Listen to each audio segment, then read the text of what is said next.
ଆହୁରି 6 ଦିନ ତାତି ସୁଲରୁ ଲଘୁଚାପ ନେଇପାରେ ବାତ୍ୟାର ରୂପ। ରାଜ୍ୟର ଆରମ୍ଭ ହୋଇଛି ଅସହ୍ୟ ଗୁଲୁଗୁଲି। ଉପକୂଳ ଓଡ଼ିଶାରେ ବାୟୁମଣ୍ଡଳରେ ଆର୍ଦ୍ରତା ଗୁଲୁଗୁଲିକୁ ବୃଷ୍ଟି କରିଛି। ତାପମାତ୍ରା 40 ଡିଗ୍ରୀ ତଳେ ରହୁଥିଲେ ମଧ୍ୟ ଅନୁଭୂତ ତାପମାତ୍ରା 45ରୁ 44 ଡିଗ୍ରୀ ରହିଛି।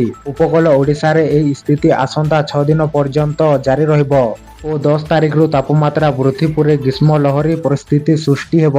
ପାଣିପାଗ କେନ୍ଦ୍ର ସୂଚନା ଅନୁଯାୟୀ ଆଜି ବାଲେଶ୍ୱର, ଭଦ୍ରକ, ଯାଜପୁର, କେନ୍ଦ୍ରାପଡ଼ା, କଟକ, ଜଗତସିଂହପୁର, ପୁରୀ, ଖୋର୍ଦ୍ଧା, ନୟାଗଡ଼, ଗଞ୍ଜାମ ଓ ଗଜପତି ଜିଲ୍ଲାରେ ପ୍ରବଳ ଗୁଳୁଗୁଳି ଆଶଙ୍କା ରହିଛି। ଏହାକୁ ଦୃଷ୍ଟିରେ ରଖି ପାଣିପାଗ କେନ୍ଦ୍ର ଏହି ଜିଲ୍ଲାଗୁଡ଼ିକ ପାଇଁ ୟେଲୋ ଆଲର୍ଟ ଜାରି କରିଛି।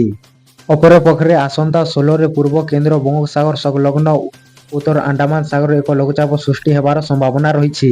ଏହି ଲଘୁଚାପ ଅଧିକ ଘନୀଭୂତ ହୋଇପାରେ ବୋଲି ଅଧିକାଂଶ ମଡେଲ ଆକଳନ କରୁଛନ୍ତି। ଯେହେତୁ ବର୍ତ୍ତମାନ ପ୍ରାକ୍ ମୌସୁମୀ ବାତ୍ୟା ଋତୁ ଜାରି ରହିଛି, ସେଥିପାଇଁ ଏହି ପାଣିପାଗ ଜନିତ ସ୍ଥିତି ଉପରେ ଆଇଏମଡି ନଜର ରଖିଛି। 2012 ମସିହା ମେ ମାସ 23ରେ ସାମୁଦ୍ରିକ ଝଡ଼ ସହ ଘନୀଭୂତ ହୋଇ 26ରେ ଓଡ଼ିଶାରେ ସ୍ଥଳଭାଗ ଅତିକ୍ରମ କରିଥିଲା। ଏଥିପାଇଁ ସମ୍ଭାବ୍ୟ ଲଘୁଚାପ ଅଧିକ ଘନୀଭୂତ ହେଲେ ବାତ୍ୟା ଆଶଙ୍କାକୁ ମଧ୍ୟ ଏଡ଼ାଇ ଦିଆଯାଇନପାରେ। ଯଦିଓ ବର୍ତ୍ତମାନ ସୁଦ୍ଧା ସମ୍ଭାବ୍ୟ ଲଘୁଚାପ ସମ୍ପର୍କରେ ଆଇଏମଡି କୌଣସି ଆକଳନ କରିନାହିଁ, ହେଲେ ଗୁରୁବାର ବିଭାଗ ପକ୍ଷରୁ ଜାରି ହୋଇଥିବା ବିସ୍ତାରିତ ପରିସର ଆକଳନ ବିଭିନ୍ନ ମଡେଲ ଆକଳନ ନେଇ ବିଭାଗ ପକ୍ଷରୁ ଅବଗତ କରାଇଛି।